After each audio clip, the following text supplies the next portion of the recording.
Most mangakas start out writing hentai, right? I'm not that guy. Like, I write manga and I write educational material that covers topics of reproduction. I'm a world builder, and as such, I gotta know how my world works at all times. My mating manual is literally a world building guide for me to make sure I'm keeping up with everything that involves relationships and societies of non-human species. Like a fine example, if I was going to continue this little plot line between Rivi and Polly, maybe he ended up with an STD. I got bloom warts, I got swamp bottom, and I got the sliverin' clit, even though the sliverin' clit wouldn't affect him because, he's not a woman, but I got 2 others that I could pick for him. Then all the little monster bangers out there, the slithies want to know, anytime a world has monsters with boobies, why do lizards have the booba? And I literally have an answer for you right here from a lizard folk elder chief. But a summary is the Fae.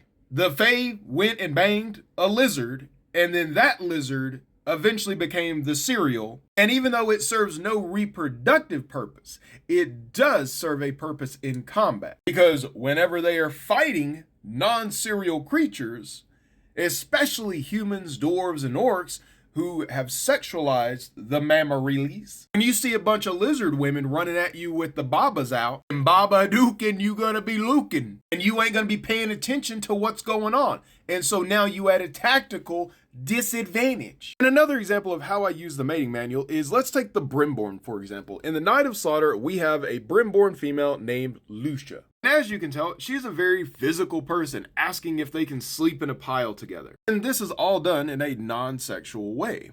The mating manual will go into depth about the fact that devils, which Brimborn are, they are partial devils, are created with a certain set of orders that even though they are half devils, they still abide by. So Brimborn are just absolutely physically attracted to touching other people. Their love language is by far touch. And much like the male Cyclops, the Maz, they are very emotionally intelligent. And so whenever I go to write Lucia, I always keep in mind what her species is and information that would be found in the mating manual, not necessarily the reproductive part, but because of the fact that it gives so much more information on their culture, their origins, how they actually operate and think. But because we are dealing with a wide cast of anywhere between, 8-year-olds to 14-year-olds who are maybe going through some relationship things, why people may have an issue or an attraction to Lucia as a whole. Whenever I start working on relationships and, that whole drama situation there with the subplots, that is going to be critical to understanding how their race operates, especially when dealing with other races.